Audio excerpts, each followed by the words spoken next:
Hello and welcome for this new video on the Vijnana Bhairava Tantra. Today we shall continue in a series of practices around emptiness and especially around darkness or blocking any of the sense organs. So, first verse is 87 and it starts with evam, as if it was actually connected, tightly connected with the previous verse. So that is questioning my interpretation of the previous verse, the 86. That is usually interpreted along the lines of a kind of understanding of duality against unity and the non-duality of duality and unity. And that is right, but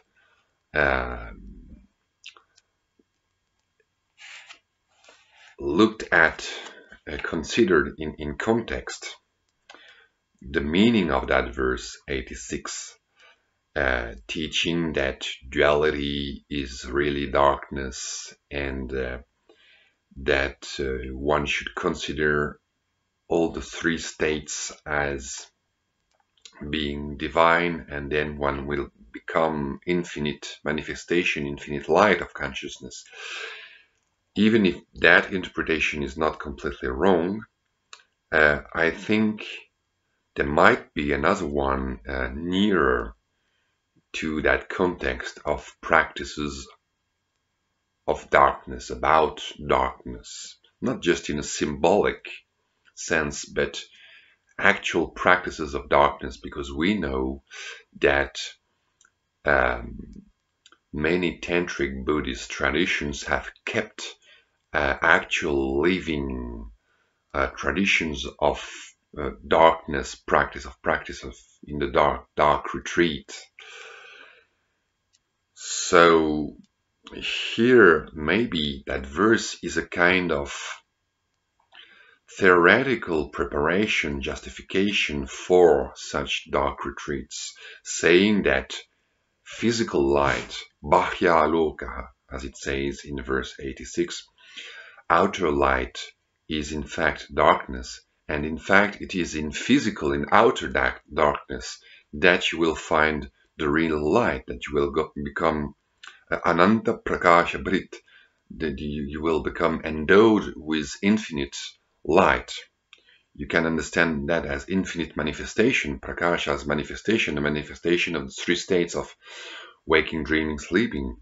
But you can also understand that in a more experiential way, connected with dark retreat, because we know, everyone know that in physical darkness, the inner light shines out in a more evident manner.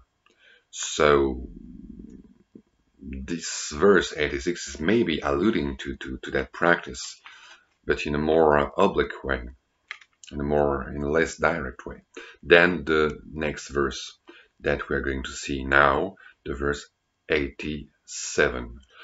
Om ekam eva durniśāyāṃ kṛṣṇapakṣāgame ciram taimiram bhāvayan rūpam bhairavaṃ rūpam eṣyati. So one should evoke, familiarize oneself also, bhāvayaṃ, rūpam, the form, taimiram, which is dark, ciram, for a long time,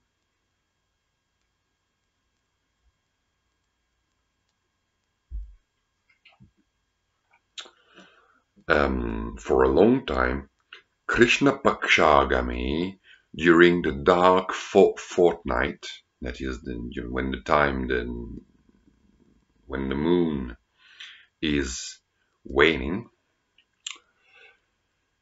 Durniśāyāṃ, when the night is very deep, very dark.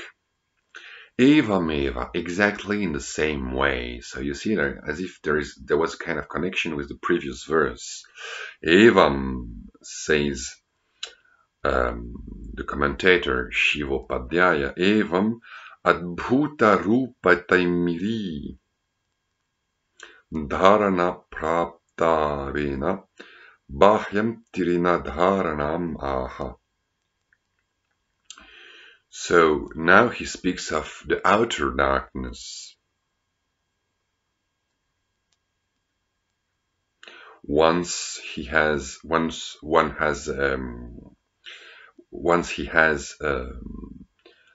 glorified the practice of concentration on the darkness, which is wonderful. I suppose that darkness is bhairavaṃ rūpam, the form of Bhairava, the divine form, seeing everything as divine. Well, this is not very convincing. Adbhuta rūpa taimiri dharana prastavena, by loading that adbhuta rūpa taimiri dharana, that concentration on darkness, which is adbhuta, wonderful, extraordinary. Well, okay. So, evoking, becoming familiar with that darkness, when during the waning moon, the darkest night of the waning moon,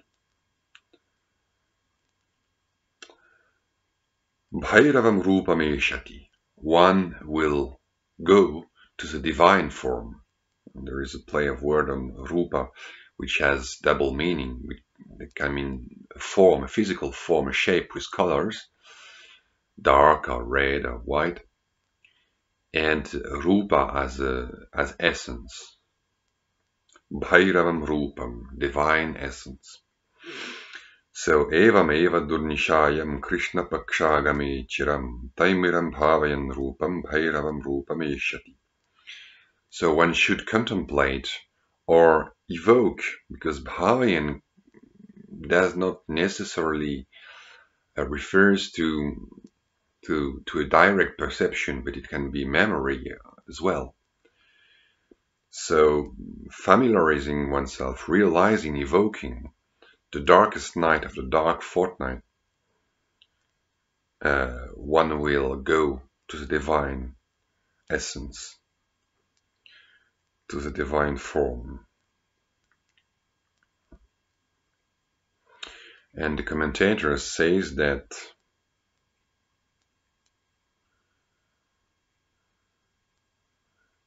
this practice is just by closing the eyes, not necessarily in darkness. But we know that there are practices, and there was probably in tantric yoga as well, in Shaiva tantric yoga as well, practices in the dark. I have no references in mind, but we have seen that, I know that there are certainly mentions of visionary practices, that is, not only visualization through imagination, through active imagination, but there are also visionary practices of staring in the sky and letting some visions appear spontaneously of their own accord, out of the space of consciousness from the inside. And the vision of siddhas, the vision of yoginis, is one of the main quests of the tantric adept. So that may be also an allusion to the practice of staring at darkness and letting inner light shine in darkness. The idea is that just like a jewel is hidden by its own light, its own reflections of light, like the sun is hidden by its own light. Consciousness is hidden somehow by its own manifestation as all this. So if you remove all this, the source light will be put more into view. If I remove all the objects, then what remains is just the pure subject. And that's the idea, I think, behind dark retreat, and more generally the principle behind all practices of stopping or blocking any sense organ. Next verse is 88. Evam, same beginning. Evam, nimīlyādau netre kṛṣṇābham agrataḥ. prasārya bhairavaṃ rūpam bhāvayaṃs tanmayo bhavet. Just in the same way, evam, nimīlyādau, first having closed one eyes, netre, in the eyes, kṛṣṇābham, a dark blue, Krishna, dark blue, like the god Krishna, dark blue, not just dark, but dark blue. A dark blue appearance, a dark blue light, abha. A dark blue light, agrataḥ, in front of oneself, in the space in front. Prasārya will appear first, having appeared. So, bhairavaṃ rūpam bhāvayan, evoking that, or realizing that as the divine form, realizing that dark blue light in front of oneself as the divine form, tanmayo bhavet, one will become that, tanmayo bhavet. In just the same way, so keeping the eyes closed, one can see a kind of blue light, a blue shape, or several blue shapes, like little dots, or little dots of blue color, of indigo blue color, and one should evoke that light.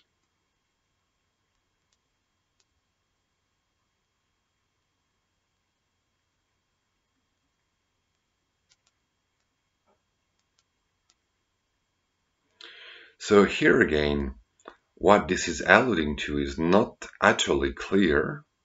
There is some darkness here.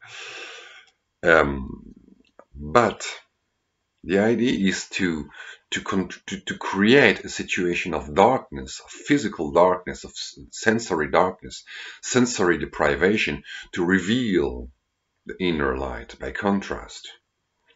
This is the idea. And the idea is also to contemplate, like, you know, the kind of light when you close your eyes and you press softly on your eyeballs. And there you can see a flow of lights and shapes and colors, like square geometrical shapes, kind of psychedelic shapes even. And so you can see all sorts of things. I think this is what this practice, this verse, is pointing at. You remain in darkness, closed eyes, with something in front of the eyes, or in a dark room, or during a dark night, and you just stare at those shapes and lights. And the idea maybe is that those shapes and lights, contrary to what happens during the waking state or the dreaming state, they are not conditioned by the mind. They do not come through the filter of the mind or of the brain, if you will. They directly come from the source, because Kashmiri Shaivism says that everything is coming from one single source, but a distinction is made between two manifestations. There is what comes directly from the source herself, directly without any filter in between, and there is what comes indirectly from the source, that is, through the mind, that is, it comes from universal consciousness identified to the individual mind, the individual personality. So it comes from the source, yes, because everything comes from consciousness, because there is nothing outside consciousness, but it comes not directly. It comes directly, you could say that as well, but it comes directly from consciousness identified to someone, to a mind, whereas the rest is coming directly from consciousness unidentified with anything, with no one, with no person, with no individual, with no mind. And I think those visions in the dark, those visions you see when you press your eyeballs, they are believed to come directly, as it were, without any conditioning by the mind and its limitations, because even perception in the waking state is somehow conditioned by desires, educations. This is what Utpaldeva, the great philosopher of the tantric philosophy of pratyabhijna or recognition, is saying explicitly.